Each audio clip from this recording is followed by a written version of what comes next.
The names repeat: Isis, Osiris, Horus, Tower of Set. They appear on official maps of the Grand Canyon, not as curiosities, but as standard geological labels, applied in the 1880s by a surveyor who liked Egyptian mythology. That explanation is documented. It should be enough. But then you find the newspaper article from 1909 claiming Egyptian artifacts inside the canyon walls. Then you find the caves the Park Service acknowledges but seals from entry. Then you find the fences, the uranium cleanup sites, the mining claims absorbed and renamed. Each detail has an ordinary explanation. Together they form something else, a landscape where every rational answer shares a border with a question nobody seems willing to ask. We dig into the stories that don't add up, the patterns no one talks about, the questions no one seems to ask. If you want to keep looking at this stuff with us, hit subscribe. Now let's get back into it. I was cataloging miners. That's how this started. Not with mummies or underground citadels or anything that would make a reasonable person close their laptop and walk away. I was building a spreadsheet. Claim names, filing dates, access routes, the ordinary administrative trail that prospectors left across northern Arizona in the years before and after the canyon became a national monument. I was interested in how a hole in the ground becomes an economy, how a man with a pickaxe and a mule trail ends up shaping the infrastructure that millions of tourists use a century later without ever knowing his name. It's not glamorous research. It's ledgers and land office records and names that repeat until the letters stop meaning anything. I'd been at it for weeks. The pattern was predictable. A prospector files a claim. He builds a trail to reach it because the canyon doesn't offer you convenient paths. It offers you a vertical mile of crumbling rock and the suggestion that you should have stayed home. Some of these men found copper. Some found asbestos. A few found uranium, though they didn't know what to do with it yet. And almost all of them, at some point, pivoted. The mine didn't pay, but the trail did. Tourists wanted to see the canyon, and the only ways down were the paths miners had carved. So the prospector became a guide. The claim became a camp. The hole in the rock became a hotel. That's a real story, a hidden history in its own right. And I was content to stay inside it. The kind of research where the most exciting discovery is a name spelled two different ways in consecutive documents. And then a name on a map stopped me. Not a miner's name, not a claim number, a place name, Isis Temple. I'd seen it before without thinking about it, but this time I was looking at a cluster, Isis, Osiris, Horus, Tower of Set, Cheops Pyramid, and something shifted. These aren't subtle references. They're the Egyptian pantheon, painted across the geology of the Grand Canyon, as if someone wanted you to think of temples. And once I noticed the cluster, I couldn't stop seeing it. I told myself it was nothing. Naming conventions. Victorian-era geologists with classical educations and a flair for the dramatic. That explanation is probably correct. I'll get to it. But the names pulled at a thread, and the thread led me to a headline I wasn't prepared for, from a newspaper I'd never heard of, published in a year when the canyon was still raw territory, and the rules about what you could print hadn't quite solidified. The Arizona Gazette, April 5, 1909. I found the article the way most people find it now, through a reproduction circulating online, passed between forums and blogs, and channels that specialize in exactly the kind of material I'd normally scroll past.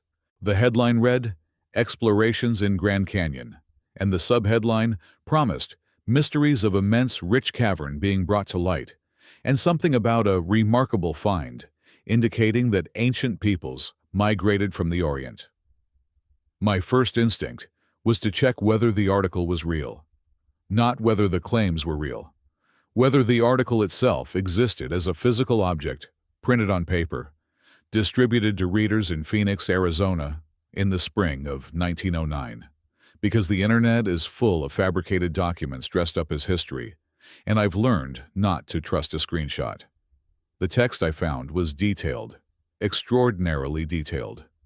It described an explorer named G.E. Kincaid, sometimes spelled Kincaid in reproductions, who had reportedly been traveling down the Colorado River and noticed staining patterns on a sediment formation roughly 1,500 feet above the river.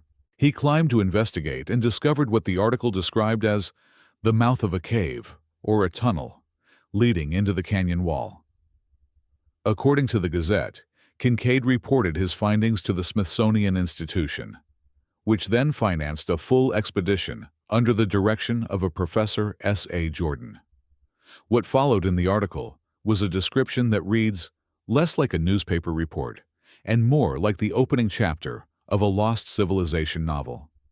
A vast underground system, hundreds of rooms arranged in passages radiating from a central chamber, cross-legged mummies, copper instruments, hieroglyphics, weapons hardened by a process the article claimed was unknown to modern metallurgy, an idol resembling Buddha, a granary filled with seeds, and a crypt described in almost reverent language, containing what the article called a mummy photographed by flashlight. I read the whole thing twice. Then I started doing what I always do when something doesn't fit. I started checking. The first thing I checked was the source itself. The Arizona Gazette was a real newspaper. It operated in Phoenix. It published daily. That much is verifiable through library records and newspaper directories of the period. The article appeared on page 1, or at least the reproduction places it there, and it ran at considerable length, several thousand words, with a kind of specificity that either comes from genuine reporting or from a very skilled fabricator who understood that details create the illusion of truth. The second thing I checked was the names. G.E. Kincaid, Professor S.A. Jordan. The Smithsonian Institution, except the article doesn't call it that. It calls it the Smithsonian Institute. That's a small thing, but it's the kind of small thing that matters. The correct name has been Smithsonian Institution since its founding in 1846. A reporter covering a Smithsonian-financed expedition might get many things wrong, but the name of the organization funding the work is an unusual error. It doesn't prove fabrication. Reporters make mistakes. Typesetters make mistakes. But it's a data point, and I filed it. The third thing I checked was the scale of the claims. The article described a system large enough to house 50,000 people, hundreds of rooms, multiple levels, an entrance 1,500 feet above the river, accessible only by a ledge too narrow for conventional approach. These are extraordinary claims. They describe something that, if real, would be one of the largest and most significant archaeological discoveries in the history of North America. And yet the article treats it almost casually, as news, not as the civilization redefining event it would actually represent. I looked for photographs. The article itself mentions photography, a flashlight exposure of a mummy, but the text reproduction I had included no images. That absence isn't conclusive. Newspaper reproductions often strip images. Microfilm quality from that era is inconsistent.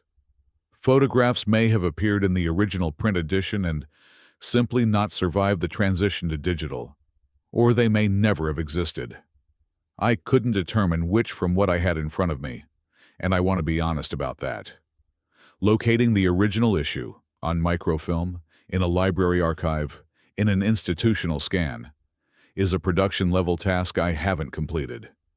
The absence of photographs in the reproduction is notable, but it isn't proof of anything except that I need better source material. So I had a document, a real newspaper printing an extraordinary claim, internal details that were either evidence of genuine reporting or evidence of sophisticated invention, and no corroborating physical evidence I could touch. That's when I found the rebuttal. 11 days after the Gazette published its story, another Arizona newspaper responded. The Coconino Sun, based in Flagstaff, much closer to the canyon than Phoenix, ran a piece on April 16, 1909, and the tone was unmistakable. The Sun treated the Gazette's report with something between amusement and contempt. It referenced the Mammoth Underground City and attributed the story to a Mulhattanized individual, a phrase that would have landed immediately with readers of that era, but means almost nothing to us now. I had to look it up. Joseph Mulhattan was a figure from the late 19th century, a traveling salesman and, by most accounts, a pathological liar who had an extraordinary talent for getting newspapers to print his fabrications as fact. His hoaxes were elaborate, detailed, and presented with the kind of confident specificity that made editors trust them. He became so notorious that his name became a verb. To be Mulhattanized meant to be duped by a tall tale dressed in the clothing of credible reporting. When the Coconino Sun called the Gazette story a Mulhattan story, it was invoking a specific cultural shorthand. It was saying, this is the kind of thing that gets printed because it sells papers, not because it happened. The Sun also noted something that I found more significant than the insult. It pointed out that nobody in the region, nobody near the canyon, seemed to know anything about this discovery. No local corroboration, no prospectors talking about it, no workers spotted hauling artifacts. For a Smithsonian-financed expedition, operating in one of the most geographically dramatic and sparsely populated landscapes in the country, the silence from the people who actually lived there was conspicuous. I sat with that for a while, because the Coconino Sun's rebuttal does something important that most modern debunking doesn't. It's contemporaneous. It's not someone in 2024 looking back and saying this seems unlikely. It's someone in 1909, someone who could have walked to the canyon, saying nobody here has heard of this. That carries weight. Not the weight of proof, but the weight of proximity. And yet, the rebuttal didn't make the article disappear. It didn't prompt a retraction. The Gazette didn't publish a correction or a follow-up. The story simply sat there, printed, challenged, and then quiet. No one proved it true. No one definitively proved it false.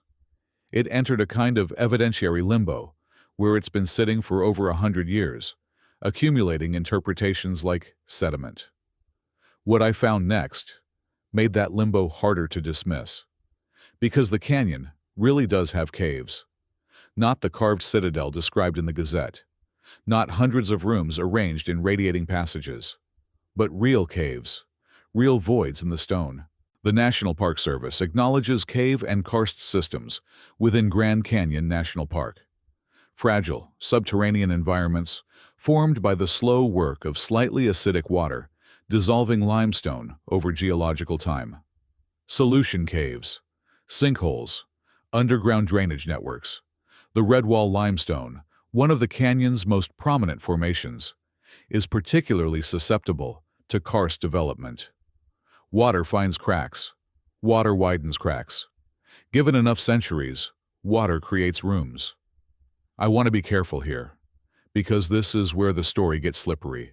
The existence of natural caves in the Grand Canyon does not validate the Gazette's claims. A solution, cave carved by carbonic acid over millions of years, is not the same thing as an underground citadel carved by human hands.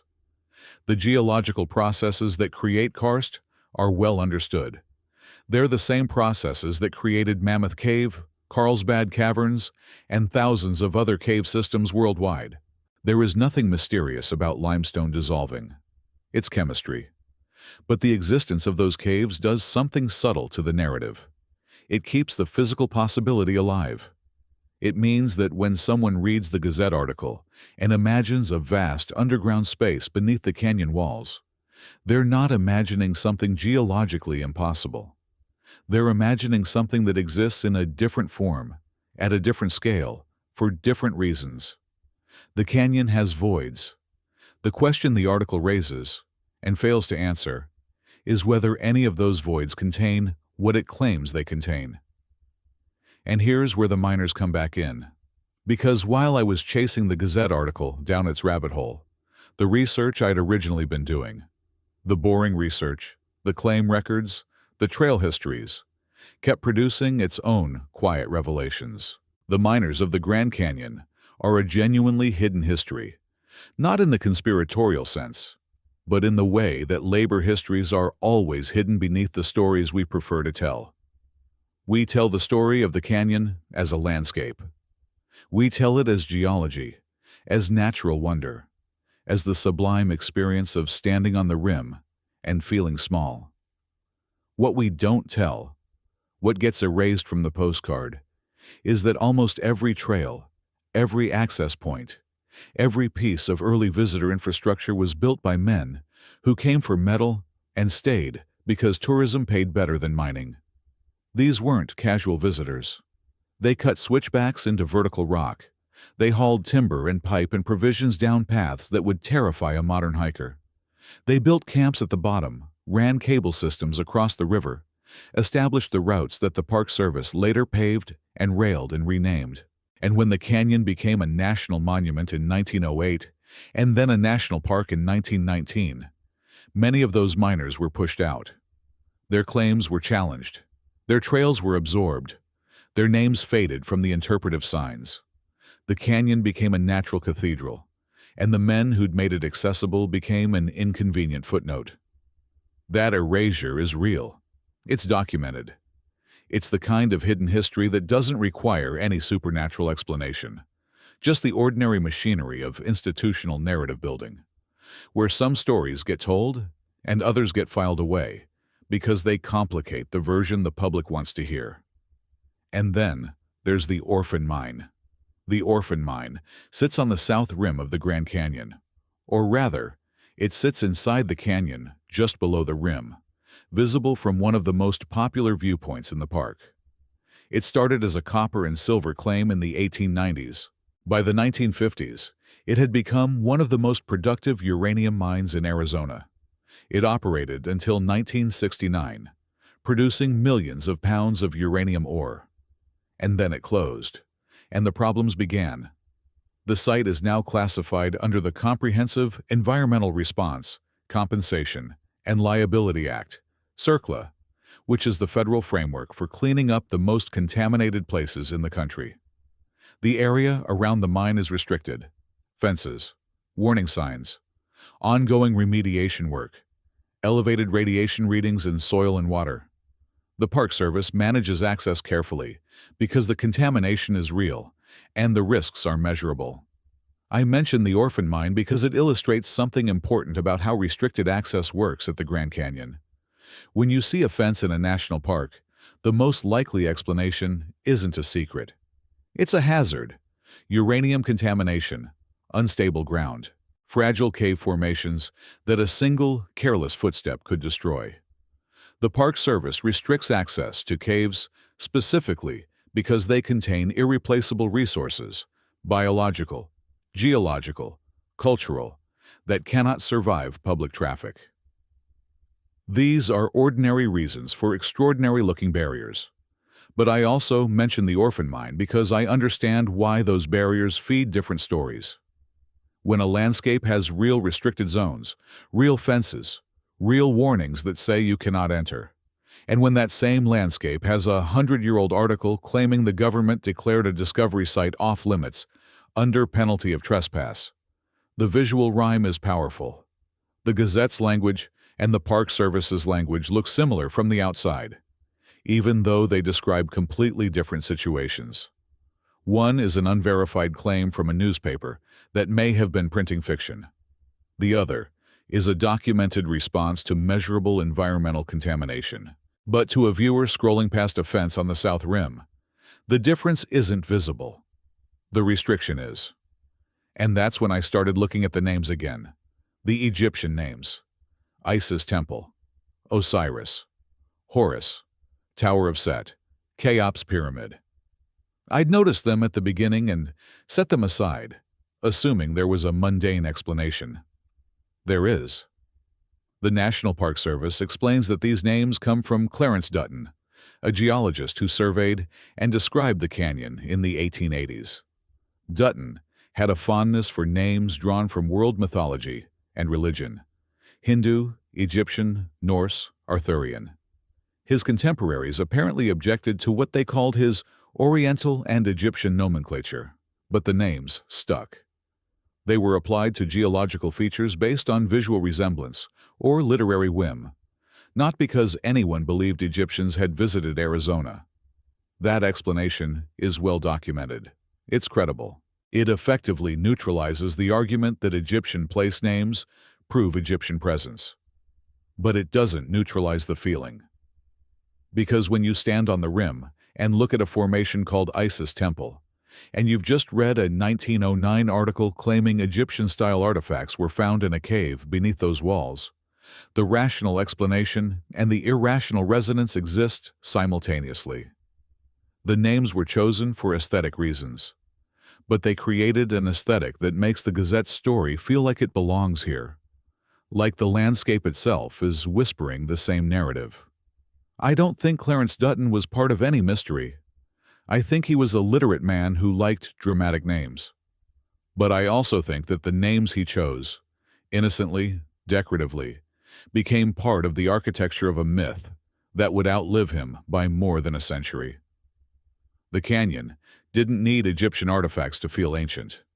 Dutton made sure it sounded ancient too, and that's where the first layer of erasure begins. Not the dramatic kind, not men in suits shredding documents. The quiet kind. The kind where an explanation is offered, accepted, and then used to close a door. Dutton named them. Case closed. Move on. But I wasn't ready to move on. Because the names were only one thread, and the Gazette article was another, and the caves were a third, and the miners were a fourth, and none of them individually proved anything extraordinary. But together, they created a texture. A landscape where underground spaces are real, where access is genuinely restricted, where the official names echo the unofficial claims, and where a detailed newspaper article from 1909 describes exactly the kind of discovery that this specific environment could, in theory, conceal. I want to be clear. I am not saying the Gazette article is true. The Coconino Sun's skepticism, the internal red flags, the absence of corroborating records, all of that matters, and I'll keep testing it. But I am saying that the physical and administrative landscape of the Grand Canyon is precisely the kind of environment where a story like this refuses to die. The canyon has real secrets, real restricted spaces, real histories that were quietly set aside when the narrative shifted from extraction to preservation. And the story was about to get more complicated, because I hadn't yet looked at what happened when the Gazette's claims crossed paths with a different myth entirely, one that had nothing to do with Egyptians or caves or 1909, and everything to do with a modern hunger for stories about what powerful institutions might be hiding. The giants entered the picture. And that's when the ground shifted beneath everything I thought I understood about this investigation. I need to explain how the giants got here, because they weren't in the original story. Go back and read the Gazette article carefully. The actual text, not the summaries, not the forum posts, not the thumbnail descriptions that circulate through algorithm-driven channels at 3 in the morning. The article from April 5th, 1909, describes mummies. It describes hieroglyphics. It describes copper instruments, and an idol resembling Buddha, and seeds in a granary, and a culture the article frames as Egypto-Tibetan or Oriental. Those are the article's own words, its own framing. What the article does not describe, not once, not in passing, not even as speculation, is giants. That detail matters more than almost anything else in this investigation. Because the version of this story that most people encounter today, the version that populates search results and video recommendations and late-night rabbit holes, has fused the Gazette's claims with an entirely separate narrative tradition. Somewhere between 1909 and the present day, an article about Egyptian-style artifacts in an Arizona cave became a story about giant human beings whose remains were discovered and then systematically destroyed by the Smithsonian Institution. And that fusion, that grafting of one narrative onto another, is itself a phenomenon worth investigating. Not because it proves the giants were real, because it reveals how stories mutate, how separate claims merge into something larger than either one alone, and how the architecture of institutional distrust creates a gravity that pulls unrelated fragments into a single orbit. I started tracing the giant's layer the way I'd traced everything else, by looking for the earliest version I could find, and then tracking what changed. The modern claim, in its most viral form, goes something like this. The Smithsonian Institution discovered thousands of giant human skeletons across North America and systematically destroyed them to protect the conventional archaeological narrative. Some versions add a Supreme Court case in which the Smithsonian was supposedly ordered to release classified documents. Some versions include photographs, always blurry, always cropped, always sourced from somewhere that sourced them from somewhere else. The claim circulates with the confidence of settled fact, shared by accounts with millions of followers, embedded in documentaries that treat it as the suppressed truth behind every restricted archive and locked museum basement in the country. I checked it, the way I check everything, and what I found wasn't ambiguous. The Smithsonian destroyed giant skeletons narrative has been traced by multiple independent fact-checking organizations, by journalists, and by the Smithsonian itself, to a satirical article. Not a leaked document, not a whistleblower, not a classified memo that slipped through institutional cracks. A piece of satire published on a website known for producing fictional news stories designed to be shared as if real. The Smithsonian has publicly denied the claim. A spokesperson stated explicitly that no such evidence existed and no such destruction occurred. There was no Supreme Court case. There was no order to release documents. The entire scaffolding of the most widely shared version of this story rests on a foundation that was never intended to be mistaken for fact. I want to sit with that for a moment because this is where the investigation gets uncomfortable. Not for the institutions, but for the narrative itself. The Gazette article from 1909 is a real document. You can argue about what it means, whether it describes a real discovery or a Manhattan-style fabrication. But the article exists. It was printed. It was distributed. It was challenged by a contemporaneous source. It has a provenance, however contested. The giants destroyed by the Smithsonian story does not have that provenance. It has virality. It has emotional resonance. It has the aesthetic of revelation, the feeling that someone, somewhere, is finally telling you what they don't want you to know. But when you trace the claim to its origin, you don't find a document or a whistleblower or a leaked file. You find a joke that escaped its context and became, for millions of people, more real than the archival record it was never meant to describe. And here's what disturbs me. Not that the claim is false. False claims circulate constantly, and most of them fade. What disturbs me is how seamlessly the false claim attached itself to the real document. The Gazette article, with its caves and mummies and Smithsonian connection, became the anchor point for a narrative that the article itself never contained. The article mentioned the Smithsonian. The modern myth is about the Smithsonian. The article described an underground discovery. The modern myth describes underground discoveries being hidden. The structural similarity was enough. The two stories fused, and once fused, they became almost impossible to separate in the public imagination. I started thinking about why, not why people believe false things. That's a question with 1,000 answers, and none of them are satisfying. But why this particular fusion happened with this particular set of claims, in this particular landscape. And the answer, I think, has to do with restrictions. The Grand Canyon is one of the most regulated landscapes in the United States. Not because of secret archaeology. Because of law, liability, contamination, cultural sensitivity, and ecological fragility. The Antiquities Act of 1906 gave the President authority to protect lands of historic and scientific interest. The Archaeological Resources Protection Act makes it a federal crime to excavate, remove, or damage archaeological resources on public land without a permit. The Native American Graves Protection and Repatriation Act, NAGPRA, establishes a framework for the respectful treatment and return of indigenous cultural items and human remains. These are not obscure statutes. They are the legal infrastructure that governs how we interact with the physical past on federal land. And at the Grand Canyon specifically, those laws intersect with practical hazards that create a landscape of visible restriction.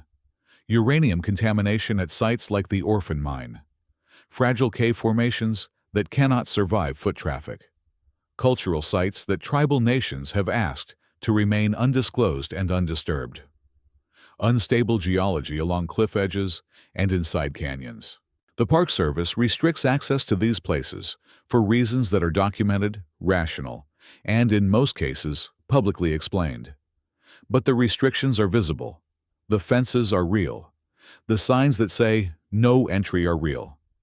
And as someone who has already absorbed the narrative that powerful institutions hide inconvenient discoveries, every fence looks like confirmation. I don't say this to mock anyone. I say it because I understand the impulse. When you encounter a landscape where access is genuinely controlled, where caves are acknowledged but off limits, where the official explanation for Egyptian-sounding names is a geologist-liked mythology, and where a 100-year-old article claims the government warned trespassers away from a discovery site, the pattern recognition that humans are wired for starts firing. The pieces fit a shape. The shape feels intentional, and the gap between feels intentional and is intentional is exactly the space where myths take root. In 2012, the Department of the Interior issued a 20-year withdrawal of more than 1 million acres of federal land near the Grand Canyon from new mining claims. The action was driven by concerns about the watershed, specifically the risk that uranium mining could contaminate springs, aquifers, and the Colorado River system that supplies water to millions of people downstream. The United States Geological Survey provided scientific analysis supporting the decision, and tribal nations, Havasupai, Hualapai, Navajo, Hopi, and others with deep ancestral connections to the canyon, raised cultural and environmental concerns that factored into the rationale. That withdrawal is real policy with real consequences. It protects real water and real land from real contamination risk. And it has absolutely nothing to do with giant skeletons or underground citadels or Egyptian artifacts. But it is, functionally, a massive restriction on access and activity in the Grand Canyon region, and in the ecosystem of modern myth-making, where institutional action is always suspected of concealing something beyond its stated purpose. The withdrawal becomes another data point in a pattern that was never really a pattern at all.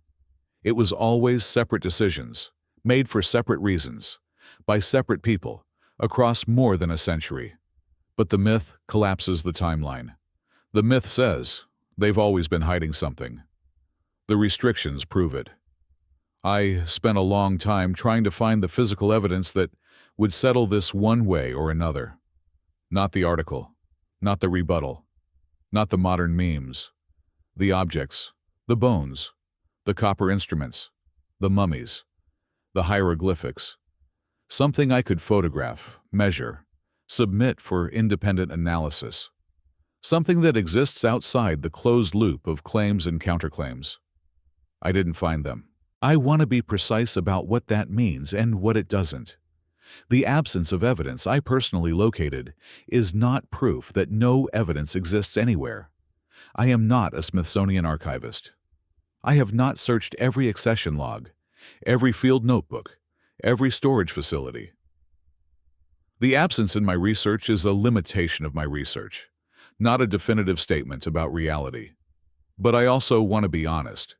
The strongest version of this story, the version with giants, with systematic destruction, with institutional conspiracy, rests on a claim that has been specifically, publicly, and repeatedly identified as originating in satire. Not suppressed research, not leaked documents, satire. The Pima County Public Library, which fields regular inquiries from the public about this topic, summarizes the situation directly. The story about Egyptian artifacts in the Grand Canyon traces to the 1909 Arizona Gazette article. It is not true. It continues to be repeated. That's the institutional position, offered not with hostility, but with the weary patience of librarians who have answered the same question hundreds of times and long ago stopped being surprised by it. And yet the story persists. And the persistence itself is the phenomenon I keep coming back to. Not whether the cave is real, not whether the mummies exist, but why this particular narrative, built from this particular combination of ingredients, has proven so extraordinarily durable. I think I have a hypothesis, not a conclusion, a hypothesis, a framework that accounts for the evidence I've examined without claiming to have solved what remains, in several important dimensions, genuinely unsolved. What if the story complex, giants erased from history, miners of the Grand Canyon, is best understood not as a single claim to be proven or debunked, but as a myth synthesis assembled from three ingredients that are each, independently, real. The first ingredient is a newspaper ecosystem. In the early 20th century, American newspapers operated under different standards than they would later adopt. Sensational stories sold copies. Elaborate fabrications, Manhattan-style tall tales dressed in the language of credible reporting, could and did make it to print. The Arizona Gazette's 1909 article exists within that ecology. Whether it describes a real discovery or a skilled fabrication, it is a product of an era when the boundary between journalism and storytelling was more porous than we now assume. The article is a document. It is not, by itself, evidence that its claims are true. But it is evidence that the claims were printed, circulated, and never definitively resolved. The second ingredient is a physical stage. The Grand Canyon has real caves, real karst systems formed in soluble limestone, real restricted areas with real fences and real legal prohibitions on entry, real mining sites with real contamination, real place names that evoke ancient civilizations, applied for reasons that are documented, but that nonetheless create an atmosphere of antiquity and mystery. This physical reality, underground spaces, visible restrictions, evocative nomenclature, keeps the narrative psychologically plausible, even when specific claims are unsupported. The canyon looks like a place that could conceal something, and because it is in fact concealing things, fragile ecosystems, contaminated soil, cultural sites that tribal nations want protected, the feeling of concealment is not entirely misplaced. It's just misattributed. The third ingredient is a modern amplification engine. The Internet did not create the Grand Canyon mystery. The Gazette article predates the Internet by nearly a century. But the Internet created the conditions for the story to merge with unrelated narratives, particularly the Smithsonian destroyed giant skeletons claim. Social media algorithms reward content that triggers pattern recognition and emotional arousal. A story that combines ancient civilizations, government secrecy, institutional cover-ups, and forbidden knowledge is algorithmically optimized for engagement. Each reshare strips away another layer of uncertainty language. Each retelling adds details that weren't in the original. The Gazette's mummies become giants. The Smithsonian's institutional denial becomes proof of cover-up. The satirical origin of the giant's claim vanishes entirely, replaced by the confident assertion that this is what they don't want you to know. This hypothesis, myth synthesis from real ingredients, explains several things that neither "it's all true" nor "it's all fake" can account for. It explains durability. The story persists, not because it's true, but because each of its ingredients is grounded in something verifiable. The article exists. The caves exist. The restrictions exist. The names exist. The institutional distrust exists. Every debunking that addresses only one ingredient leaves the others intact, and the remaining ingredients regenerate the narrative. It explains mutation. The story changes because the ingredients can be recombined in different configurations depending on the audience. For viewers drawn to ancient civilizations, the Egyptian framing dominates. For viewers drawn to anti-institutional narratives, the Smithsonian cover-up dominates. For viewers drawn to forbidden knowledge, the restricted access dominates. The myth is modular. It adapts to the shape of the suspicion it encounters. And it explains why debunking doesn't work, or rather, why it works on individual claims without reducing the story's overall gravitational pull. You can demonstrate that the giant's narrative originated in satire. You can show that the Egyptian names have a documented, mundane origin. You can explain that cave restrictions exist for safety and conservation. Each of those demonstrations is correct, and none of them, individually or collectively, address the underlying emotional architecture, the feeling that something has been lost, that institutions cannot be trusted to preserve inconvenient truths, that the landscape itself is holding a secret that official history has agreed not to discuss. I need to test this hypothesis against alternatives. That's what process requires. The first alternative is the straight hoax. The Gazette article is a fabrication, full stop. A Mulhattan-style tall tale printed to sell newspapers, never based on any real discovery, and the entire subsequent mythology is built on fiction. This hypothesis is supported by the Coconino Sun's contemporaneous skepticism, the internal red flags in the article, the absence of corroborating expedition records, and the institutional naming error. It would be strengthened decisively by a verified search of Smithsonian staff directories and expedition files, showing no record of S.A. Jordan or G.E. Kincaid. It's a strong hypothesis.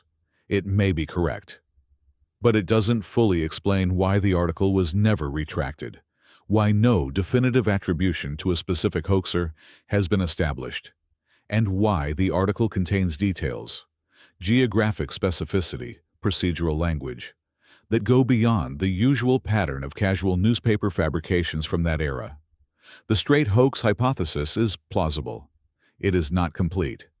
The second alternative is the embellished kernel. A real cave or cultural site existed, perhaps a naturally formed cavity, perhaps an ancestral pueblo and alcove site, perhaps a prospector's discovery that was genuine but modest, and the Gazette inflated it beyond recognition. The cave was real. The citadel was not. The artifacts, if any existed, were regional and indigenous, not Egyptian. The Smithsonian connection was invented for prestige.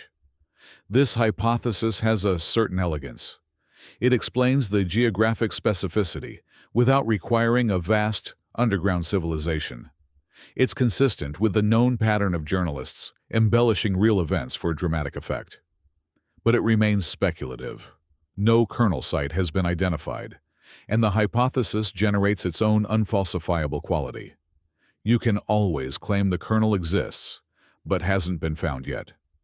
The third alternative is the one I'm least comfortable with, because it's the one the modern mythology insists upon: deliberate suppression. A real discovery was made, and it was hidden by the Smithsonian, the government, or both, for reasons ranging from protecting conventional archaeology to concealing evidence of a lost civilization. This hypothesis requires extraordinary evidence: multiple independent whistleblowers, declassified documents, accession or deaccession logs, NAGPRA-related notices referencing unusual remains. The bar is high because the claim is high, and the strongest evidence against it is that the most widely circulated version of this hypothesis, the Smithsonian destroyed thousands of giant skeletons claim, has been documented as originating in satire. The suppression hypothesis is not impossible, but it is, at present, the least supported by verifiable evidence, and the most dependent on the absence of evidence being treated as evidence of absence, a logical structure that can never be disproven and therefore can never be trusted. I don't have an answer. I have a framework, and the framework tells me that the most honest position is this: The Gazette article is an unresolved document from an era of unreliable journalism, embedded in a landscape that makes its claims physically imaginable, amplified by a modern information ecosystem that strips uncertainty from every claim it touches and replaces it with the illusion of revelation. Maybe that's unsatisfying. It should be. Because the satisfying answers, "It's all true, it's all fake," are both too clean for the actual evidence. The actual evidence is messy. A real newspaper printed an extraordinary claim. A neighboring paper called it a tall tale. The canyon has real caves that nobody is allowed to enter. The names on the map sound like temples. The miners who built the trails have been written out of the story the park tells about itself. And a satirical article about giant skeletons became, for millions of people, more real than any of the documents I've spent months examining.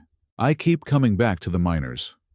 Not the mythological ones, the real ones. The men who filed claims and cut trails and hauled ore out of a vertical landscape that actively tried to kill them. Their story is the one I started with, and it's the one that holds up under every test I've applied. They were here. They shaped this place. They were erased, not by conspiracy, but by the ordinary process of a landscape being converted from a workplace into a wonder. The postcard replaced the pickaxe. The interpretive sign replaced the claim marker. And the men themselves became invisible, their labor absorbed into a narrative that preferred nature untouched by human hands. That's a real erasure. It doesn't require giants or Egyptians or underground citadels. It only requires the slow, quiet machinery of institutional storytelling, the decision about which histories to preserve and which to let fall into the sediment.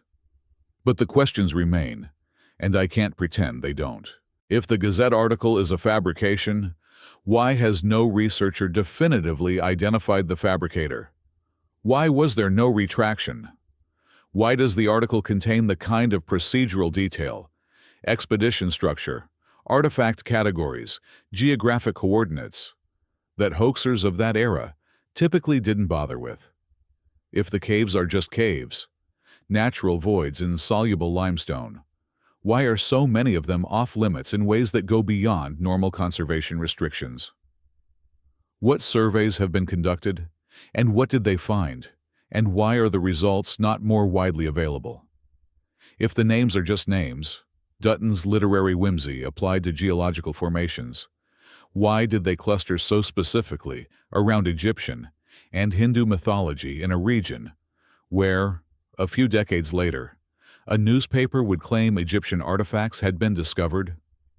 And if the giants are fiction, traceable to satire, denied by the institution accused of hiding them, why does the story continue to grow? What is it about this particular combination of landscape, document, restriction, and institutional silence that makes the myth not just durable but self-reinforcing? I don't know. I can measure doorways. I can check newspaper archives. I can cross-reference names against institutional records and confirm that the geological processes that form caves in limestone are well understood and have nothing to do with ancient civilizations. I can show you, step by step, the method I use to arrive at a framework that explains the persistence without requiring the truth of the most extraordinary claims. But I can't close the file, because the canyon is still there. The caves are still sealed. The article is still unresolved. And the miners, the real ones, the ones who built this place with their hands and their backs, and their willingness to descend into a landscape that offered no guarantees, are still waiting for someone to tell their story without turning it into something else. The investigation isn't over. The records I haven't checked are the ones that matter most. Smithsonian staff directories from the 1910s, field expedition logs from the Bureau of American Ethnology, the original microfilm of the Arizona Gazette, April 5, 1909. Not a reproduction, not a screenshot, not a PDF passed through 6 forums. The actual page, with whatever photographs did or did not accompany the text. Until someone looks, the story stays exactly where it's been for 116 years, In the sediment, waiting.